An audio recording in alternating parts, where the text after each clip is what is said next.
I'm standing here on the south lawn, close enough to smell the damp earth and the overwatered hedges, close enough that I can see the exact moment Donald Trump steps out into the open air and begins what is supposed to be an ordinary walk, yet somehow becomes a slow-motion spectacle that freezes everyone around him into a strange cocktail of alertness, denial, and please let today not be the day everything unravels on camera. I'm watching him with the kind of hyperfocus you develop only after months of witnessing the same pattern. He emerges. He insists he is the picture of invincible health, and then he moves like someone who is trying to negotiate a ceasefire with gravity. His torso tilts forward at an angle you don't normally see outside of animated scarecrows. His arms hover stiffly as if they're waiting for permission to exist, and each step lands a half-beat later than it should, like his brain is sending the command on a slightly delayed signal. I'm here, in real time, physically present, and for a second the whole scene reminds me of those nature documentaries where the narrator whispers as a newborn animal attempts its first steps, except the newborn usually improves. He's wobbling again, that small but unmistakable stutter in his gait that makes 3 Secret Service agents instinctively shift their weight, ready to lunge if the inevitable becomes immediate. There's no wind, no uneven terrain, nothing that could justify the way he's leaning forward like he's trying to cross an invisible finish line before his own feet betray him. I'm close enough that I can see his expression tightening into that familiar look of defiance, the one he uses whenever his body appears to have missed the memo about the perfect medical exam he keeps bragging about. And as I'm observing this very real moment, my phone buzzes. It's a message from a colleague, just one sentence. Clinical psychologist says he won't make it mentally through the term. I shouldn't laugh, but the timing is so on the nose that I feel the absurdity hit me like a splash of cold water. I'm not validating the prediction, but watching him in this moment, wobbling as if the ground is personally offended by his presence. The contrast is striking. He mutters something to an aide walking beside him, and I wish I could pretend it makes sense. The words drift out in fragments, stitched together with half-thoughts and mismatched names, like he's pulling random cue cards from the wrong pile. The aide nods with that expression I've grown far too familiar with, an expression that silently screams, "I'm hoping no one asks me what he just said because I have no earthly idea." Trump tries again, louder this time, a sentence that starts as a story about a meeting and ends somewhere near a complaint about someone who wasn't even in the room, and I'm standing here absorbing it all, trying to keep my face neutral, while my inner voice is asking why every conversation around this man sounds like skipping stones across a pond. Brief contact, then sudden chaos. He reaches a slight incline, truly slight, barely a suggestion of a slope, and for a moment it looks like his upper body is racing ahead of the rest of him. His right foot drags just a hair too long, and I watch every staffer tense at the same time, as if they've all choreographed the exact millisecond to panic. He steadies himself, but only just, and then he turns toward the press gaggle with an expression that tries to communicate vitality, but mostly communicates that he's trying to remember where he is and why people are staring at him. And then he says it. He brings up that perfect medical exam again. Best results ever seen. Unbelievable. Tremendous. Doctors amazed. You know the script. And he delivers it with the confidence of a man who thinks repeating a story enough times makes physics bow to his will. I'm standing right here, watching him insist he's the healthiest president in history while his body argues the opposite in real time, and the surrealness of it all wraps around me like static electricity. The psychologist's commentary echoes in the back of my mind, not as truth, not as diagnosis, but as context. As I watch Trump squint at a reporter he has spoken to dozens of times as if he's trying to place them in a yearbook photo from a school he never attended. The cameramen shift, lenses tightening, because every few seconds he looks like he might tip forward again. And I'm thinking, how is anyone supposed to accurately describe this moment without sounding like they're exaggerating? It looks like denial wrestling with physics, stubbornness, arm wrestling balance, ego negotiating with muscle memory. And yet here we all are, standing silently in the bizarre ritual of pretending this is normal, that this is fine, that this is how presidents walk when they are in perfect condition. I watch him take another careful step, then another, and the entire scene feels like it's suspended between confidence and collapse. And I don't know which direction the next second is going to snap toward, but I'm here, witnessing every millimeter of it. I'm still on the south lawn, watching the back of his suit jacket ripple in the faintest breeze as he continues that oddly careful march toward the waiting line of cameras, and I can't shake the feeling that I'm watching someone narrate a story he no longer remembers the beginning of. He's muttering again, something about meetings, victories, people who love him, always people who love him, and then he suddenly stops walking, mid-stride, as if he's forgotten the choreography or lost the thread of whatever he was saying. The pause hangs in the air like a dropped call. His eyes drift over the press line, not scanning so much as fishing, like he's searching for a familiar anchor in a room full of strangers he has definitely met 100 times. I catch him locking onto Senator Schumer's name in his ramble, but then he pairs it with a really nice man he brought with him, and everyone around me stiffens because we all know exactly who he's talking about, and it's someone he meets constantly. I can feel the collective inhale quiet, sharp, helpless, and I'm standing close enough to hear the aide next to him whisper the correct name under their breath, the way a parent whispers the answer to a child during a spelling bee they're losing in spectacular fashion. Trump doesn't acknowledge the correction. Or maybe he doesn't hear it. Or maybe, and this is almost worse, he hears it but doesn't recognize that it's meant for him. Instead, he snaps back into movement like a toy someone just wound up again, his steps short, deliberate, and somehow both hurried and hesitant. I'm trying not to stare at the way his left foot drags ever so slightly, like it's thinking about giving up before the rest of him does. But once you notice it, it's impossible not to track it with every step. The psychologist's words echo from memory, not as diagnosis, but as that uncomfortable background noise that becomes louder the more you try to ignore it. He talked about thought organization, about that scattershot way Trump now hops from topic to topic like he's switching TV channels with a broken remote. And as much as I'm not endorsing any medical claims, watching him now, let's just say the remote metaphor suddenly feels painfully literal. He clears his throat and starts speaking toward the cameras, though not directly at them. It's more like he's speaking at the ether, at the idea of an audience, rather than the actual humans holding the microphones. And the words come out in that wandering cadence I've heard too many times. A sentence that starts as a policy statement, detours into a personal anecdote, mutates into a complaint about how unfair something is, and then collapses abruptly into a fragment that doesn't connect to anything before it. The cameramen glance at each other with that veteran look, the silent question of who's going to have to isolate a single coherent line from this ramble and pretend it represents the whole speech. They've had practice. Too much practice. A reporter asks a simple question, something about congressional negotiations, and Trump's eyes narrow like the reporter has slipped a trick riddle into the conversation. He starts answering, or at least it resembles an answer at first, but halfway through the sentence he loses the narrative thread completely and pivots into a story about a meeting that may or may not have happened, with people who may or may not have been present. And I'm standing here feeling like I'm watching someone try to assemble IKEA furniture without an instruction sheet while insisting the final product already looks perfect. Then comes the moment that makes my stomach twist. He stops speaking mid-sentence again and stares off toward the far end of the lawn, as if he's waiting for a teleprompter that isn't there. The silence stretches long enough for two aides to subtly inch closer, ready to catch him or rescue him or explain him, whichever disaster arrives first. And then, after an excruciating beat, he suddenly remembers he's supposed to be projecting confidence and declares loudly that he's sharper than ever. He says it with the gusto of someone auditioning for a role he's already been told he didn't get. I'm watching him try to summon swagger from thin air.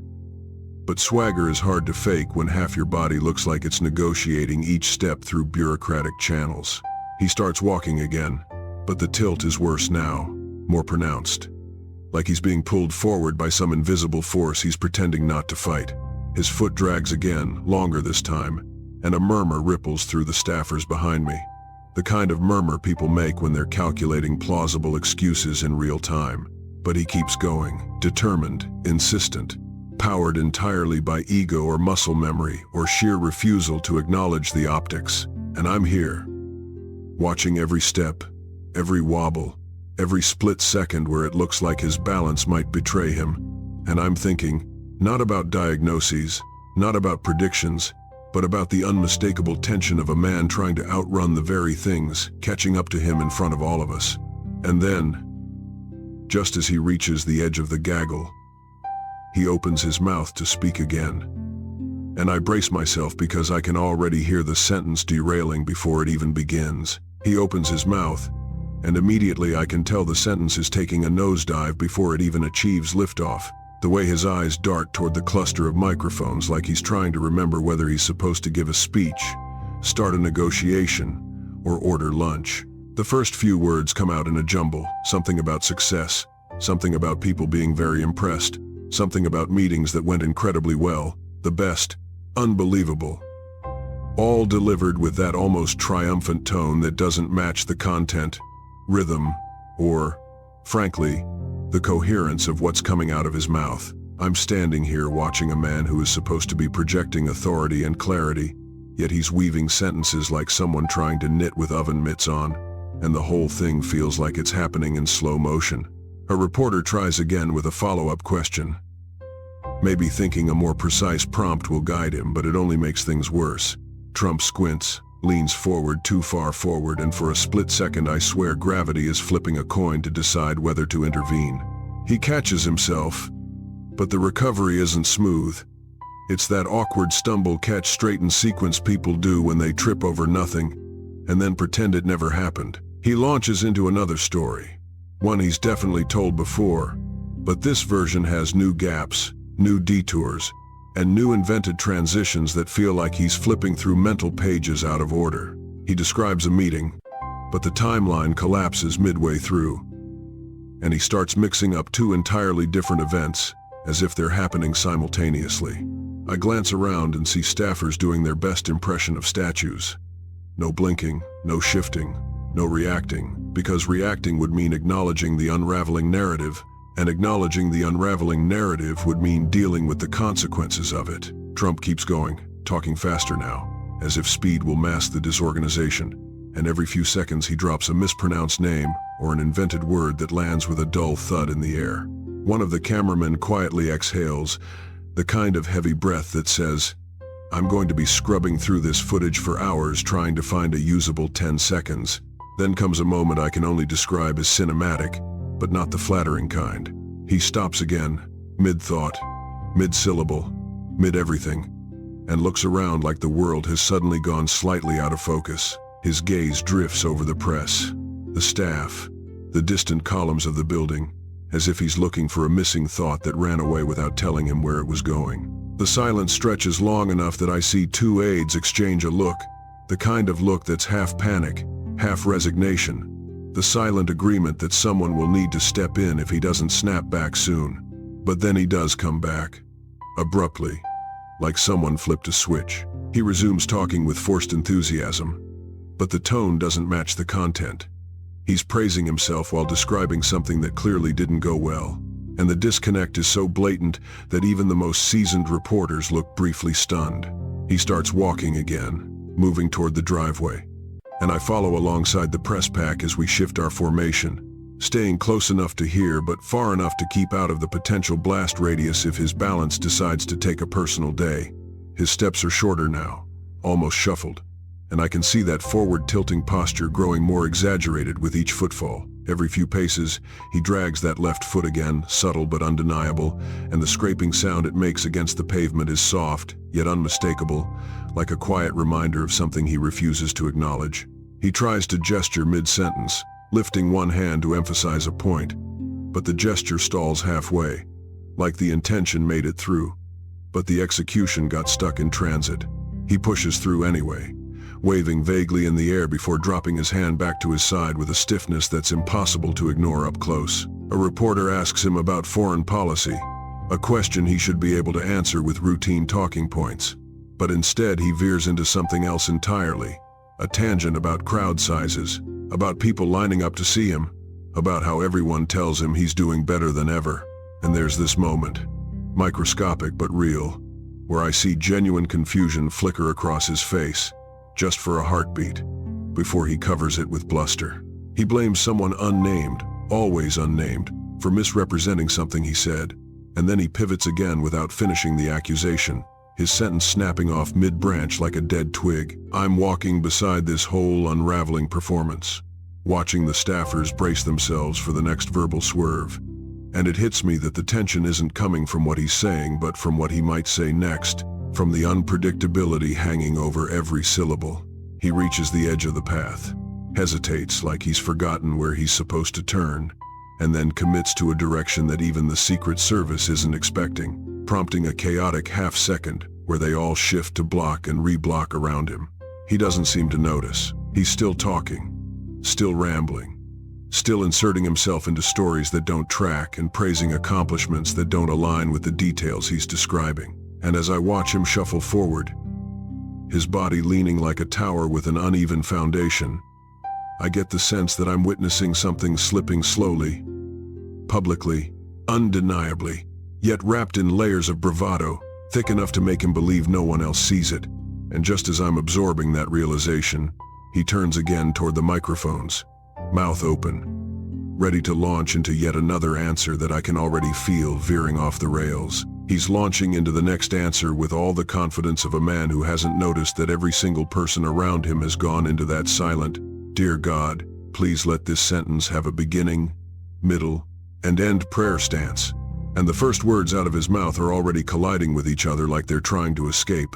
He starts talking about the economy, or maybe it's the military, or possibly infrastructure, because the thing he's describing could technically belong to any of those topics, but also to none of them, and I'm just standing here watching this verbal jigsaw puzzle spill onto the ground with no picture on the box. His voice gets louder each time he loses the thread, as if sheer volume can compensate for the absence of structure, and the whole moment feels like watching someone drive a car with 3 flat tires but refusing to admit they're not cruising smoothly down the highway. A reporter, brave or exhausted or both, tries to steer him with a clarifying question, but that just makes everything worse. He repeats the question back in a different order, then answers a completely different version of it, then circles back to something he said 4 minutes ago, and the entire loop feels like a verbal maze designed by an architect who lost interest halfway through construction. His balance shifts again, subtle but visible, like he's standing on a boat deck instead of solid ground, and he instinctively leans forward, overcorrects, then pretends the whole sequence never happened. The forward tilt is stronger now, almost habitual, as if he's trying to propel himself through the moment by force of will alone. His foot drags again with that soft scraping sound, and the staffers behind me stiffen at the exact same second, as synchronized as a choir, though none of them dare step forward. I can hear 2 of them whispering, soft, tense, the tone of people trying to make a disaster look like an intentional performance. One of them mutters something about how he's just tired, the same line I've heard a dozen times, and even I want to wince at how unconvincing it sounds this far into the spectacle. But Trump keeps going, words piling on top of each other like he's trying to outrun whatever his thoughts are doing behind the scenes. Then comes the moment that freezes the air around us. A reporter asks him about a recent briefing, basic, straightforward, nothing tricky, and Trump's face shifts in a way I've seen only a handful of times. That microsecond of blankness, the flicker of a man trying to access a file that isn't opening. He squints, nods, pauses, nods again, repeats one of the reporter's words with a confidence that does not match the emptiness behind it, and starts answering with such certainty that for the first 10 seconds you might believe he knows exactly what he's talking about. But then the story starts unraveling at the edges. He mentions a general who wasn't in the briefing, then references a meeting that didn't match the timeline he just gave, then begins describing 2 different countries as if they're the same place. And I watch the reporters' faces collectively shift into that complicated expression halfway between horror and professional neutrality. One of them mouths something silently, probably a curse word, maybe a prayer, and I can't blame them. He gestures again, but the gesture is off somehow, too slow, as if he's moving through thicker air than the rest of us. His hand hangs there for a moment before dropping like he forgot what it was supposed to be doing, and he barrels through a new tangent. This one about how everyone is telling him he's doing great. Everyone, apparently, except reality. The tangent spirals out into a word salad so jumbled I can practically hear the translators in foreign bureaus screaming internally. He throws in a half-finished anecdote, 2 unrelated statistics, and a strange phrase that I can't decide is a mispronounced word or a brand new invention. The staffers don't move. They don't blink. They don't sigh. They're clinging to their neutrality like it's a life raft. As he shuffles forward, the tilt becomes more dramatic, enough that one of the Secret Service agents takes a half step closer. Not enough to draw attention, but enough to signal that even they are on edge now. Trump doesn't notice. Or if he does, he pretends not to. He drifts into yet another story.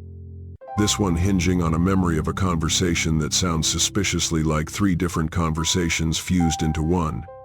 And I watch him search the air in front of him for words, for names, for something solid to stand on. He trails off mid-sentence again, staring at the pavement like it's supposed to remind him what he was talking about, and the silence that follows is so thick it feels like the world has momentarily stopped spinning. But then, as suddenly as a storm gust, he jolts back into motion, physically and verbally. He insists he's never been clearer, a declaration that hangs in the air like a dare to anyone listening. He tries to pivot toward a waiting SUV, but he turns too quickly, and his balance tilts again in a way that makes several reporters inhale sharply. He steadies himself, barely, and then launches into one more ramble, as if talking faster might fix everything that just happened. And as he speaks, words tumbling over each other, thoughts slipping, steps faltering, I'm walking beside this slow, chaotic unraveling, watching a man who is trying to project total command while visibly wrestling with something even he can't quite outrun. And I know, with a sinking certainty, that the moment he reaches that SUV door, the entire scene is about to enter a new level of precarious. He reaches for the SUV door with a kind of determination that feels less like confidence and more like someone clinging to the idea of stability by sheer force of habit. And I'm watching his hand hover a second too long before he finally grabs the handle. The hesitation is brief but unmistakable, like his brain and his body are running 2 slightly different software updates that refuse to sync.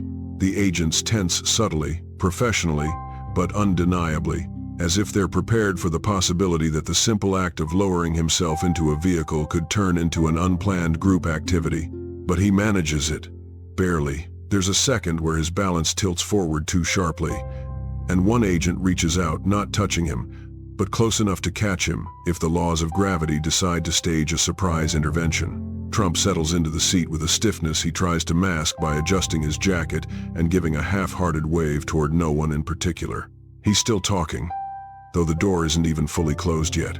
Something about fake news, something about how everyone is lying about him, something about how he's stronger, sharper, more brilliant than ever. The words spill out in fragments, colliding into each other like badly edited audio clips, and I'm left standing near the open doorway listening to a man insist he's at the peak of his abilities while his entire performance up to this moment tells the story of someone fighting a losing battle against his own internal wiring. The psychologist's commentary flickers at the edge of my thoughts, not as confirmation, not as diagnosis, but as an uncomfortable parallel to what I'm witnessing firsthand. Trump rambles on, the sentences veering into places even he doesn't seem to expect. And at one point he refers to a senator by the wrong name again, this time mixing up 2 people whose only shared characteristic is being alive. The engine turns over, low and steady, vibrating the ground beneath my feet, and the sound seems to throw him off mid-sentence. He pauses, looks around the vehicle like he's momentarily startled to be inside it, then nods to himself with exaggerated certainty, as if he's convinced he chose to pause, chose to forget where the thought was going, chose to restart the sentence with an entirely new topic. The staffers closest to the SUV exchange these tight, pained smiles, the kind reserved for moments when you're pretending a crisis is actually an exciting opportunity, and I can practically hear their internal monologue. Just get through the ride. Just get through the next stop. Just get through the next hour. But Trump isn't finished.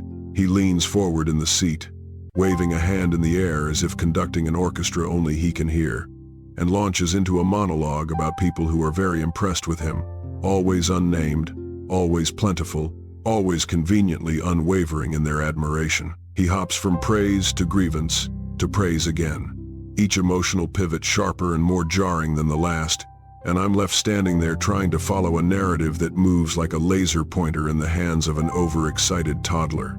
He mispronounces something so thoroughly that the agent nearest the door winces, and then tries to correct himself by repeating the new wrong version with even more confidence.